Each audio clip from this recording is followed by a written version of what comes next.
Olá, estamos aqui no Obreiros hoje para gravar mais um programa Sintonia e hoje com a minha querida amiga Anete Guimarães. Tudo bem, Anete? Tudo bem, é um grande prazer e alegria estar aqui nesse ambiente maravilhoso. Prazer é todo nosso aqui. Gente, vamos conversar um pouquinho hoje sobre o caminho para a felicidade, os estudos que você tem feito e tem mostrado em suas palestras. Conta um pouquinho para a gente aqui o que fazer para ser feliz, hein? E, por incrível que você possa imaginar, está super importante você falar sobre isso.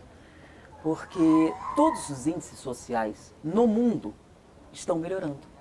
Então, a violência contra a mulher que o pessoal fala tanto diminuiu na maior parte dos países.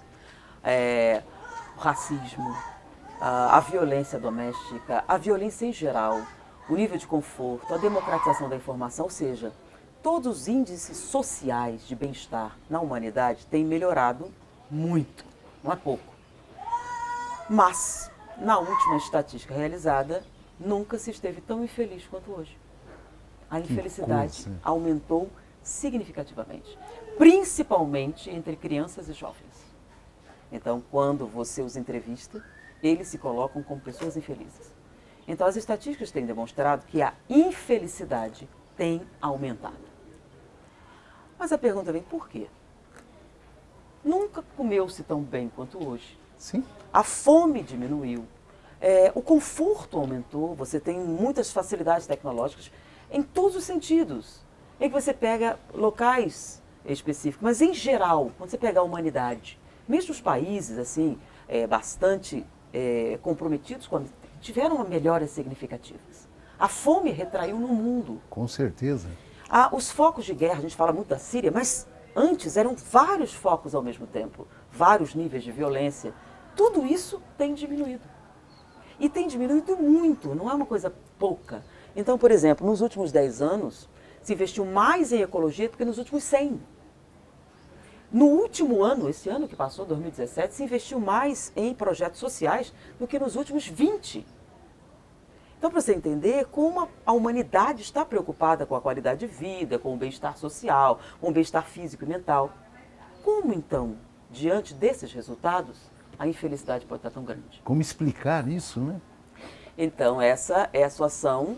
Se fosse somente isso, tudo bem. Você poderia dizer que é uma incompreensão, ou, de repente, as pessoas não sabiam exatamente que precisavam ser felizes. Mas o problema não é esse. O problema é que, em virtude desta situação, o suicídio é o índice de mortalidade que sempre subiu. Nunca, em nenhum momento, ele diminuiu. Em todos os países do mundo. Em todos os países do mundo. É uma estatística geral. Então, por exemplo, há 5 anos atrás, a primeira causa-morte de seres humanos no mundo é acidente de automóvel. O número de pessoas morrendo no trânsito é impressionante. A gente está conversando aqui, tem várias pessoas, nesse momento em São Paulo, que estão morrendo num acidente. E isso acontece nos Estados Unidos, em todos os países que têm automóvel. Tá? Porém, campanhas de esclarecimento têm sido feitas sistematicamente diante da situação. E caiu. De 1950 para cá, a morte no trânsito caiu 37%. E tende a diminuir cada vez mais. Em determinados países, onde as leis se tornaram mais rigorosas, isso diminuiu mais expressivamente. O Brasil tem entrado nisso agora, então tem diminuído. Em segundo lugar, estava a doença. E o pessoal discute, qual doença, né, pessoal? AIDS, câncer, não, diabetes. Diabetes, as complicações Diabetes do diabetes. É a doença mais mortal do mundo. Mas a diabetes é só controlar o açúcar? É. Mas a pessoa não faz, aí você tem infarto, você tem embolia, você tem tromboembolismo e por aí vai. Então, a maior taxa de mortalidade por doença era da diabetes. Bom, diante disso, a Organização Mundial de Saúde começou a lançar uma série de campanhas internacionais, fazer com que os países se mobilizassem para o esclarecimento e teve resultado notável. E a taxa de mortalidade decorrente da diabetes caiu significativamente. E aí, há 5 anos atrás, o suicídio estava em 5º lugar. Perdia para a violência, perdia para confrontos bélicos e estava em 5º lugar. Porém, todos os outros diminuíram. E o suicídio estava subindo, e sempre subiu. E eles imaginavam que em 2050 o suicídio seria a primeira causa de mortalidade humana. E, infelizmente, na estatística que saiu agora, foi publicada agora, no início do ano, o suicídio está em 2º lugar. Puxa vida. Então, o suicídio é a segunda maior causa de morte de seres humanos. Ou seja, não vai esperar 2050 para ser o primeiro. Se a relação dos acidentes de automóvel Está continuar caindo. assim, Sim. brevemente, talvez até o final do ano, o suicídio supere largamente Os acidentes. os outros. É interessante porque a cada 40 segundos no mundo morre alguém pelas próprias mãos, né? Mas o problema é em qual faixa etária isso está acontecendo? Jovens. Crianças e jovens. Porque você considera o pré-adolescente antes de 13, 14 anos. 8 anos. Os índices subiram. Era uma estatística que não entrava. Agora você já tem um número. Não é mais 0, Sim. 7%. 7%. É muito. É um aumento de 7% do suicídio de crianças. Entre os adolescentes chegou a 32%. Interessante que nos países mais evoluídos, como o Japão, por exemplo, Sempre foi um problema. sempre Só foi que um está problema. aumentando. Por que está aumentando? Olha o problema. Se eles falam no assunto, aumenta o suicídio. Se eles comentam a respeito disso, aumenta o suicídio. Por exemplo, no Rio de Janeiro eles não anunciam mais, né? É muito comum as pessoas jogarem na ponte Rio-Niterói. Mas quando sai a notícia, mais 5. É como se fosse, nossa, é uma boa ideia. Que interessante. Então, toda vez que você fala sobre isso, o suicídio aumenta. Então você está num dia, o que você vai fazer? E se não fala, a ignorância leva também, muitas vezes, ao suicídio. É esse o problema. Como é que você vai falar agir. sobre o suicídio dentro de um ponto de vista materialista e justificar? Eu estou profundamente feliz, eu sou profundamente feliz, eu não tenho perspectiva. O suicídio é uma solução bastante viável. Então, quando você toca nesse assunto, eu já estava pensando, um monte de gente fez, eu também vou fazer.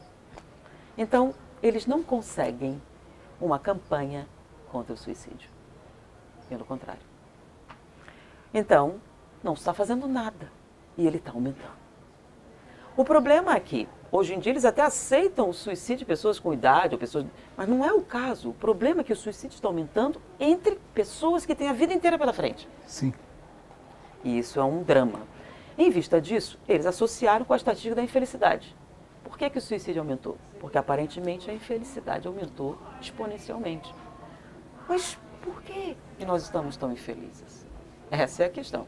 Então, em vista disso, eu já falei em algumas palestras sobre o Richard Davidson. O Richard Davidson é considerado hoje uma das 100 pessoas mais influentes da humanidade, né? Ele é aquele que falou sobre a meditação, essa cultura da mindful, essa coisa toda. Tudo isso é graças ao trabalho dele. O trabalho dele, ele é um geneticista, né? E também um neurocientista. E ele fez um trabalho sobre a influência da meditação na bioquímica humana. Então, ele estudou a expressividade genética e viu que após a meditação, 2 horas depois de você meditar, havia uma alteração na expressividade genética. E essa alteração se espraiava em várias direções.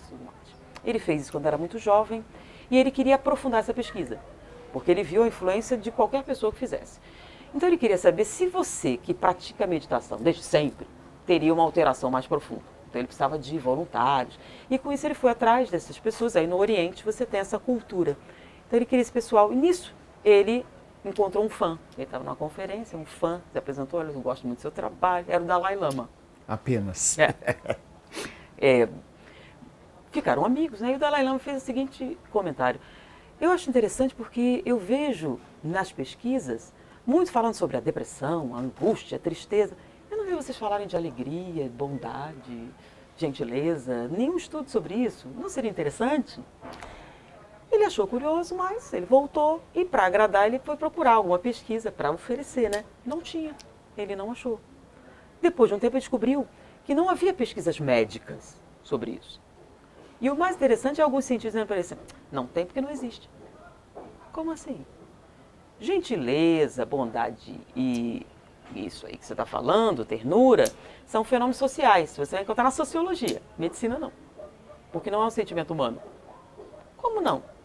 Ciúme você nunca sentiu ciúme, um dia você sente.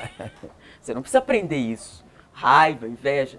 Agora, bondade tem a ver com comércios religiosos, com esperanças posteriores, tudo isso é social. Então, em medicina você não vai achar. E realmente não achou. Então, ele foi um dos primeiros pioneiros de fazer uma pesquisa, em termos biológicos, né? Se é um fenômeno natural. no ser Olha humano. só. A gentileza, a bondade.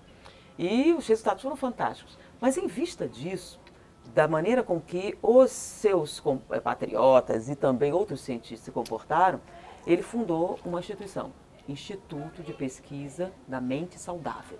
Maravilha. Então, gente, Anete, obrigado por enquanto. Semana que vem a gente vai continuar o nosso tema. Nesta semana, vá lá visitar Obreiros, acesse nossas redes sociais e até logo. Um beijo.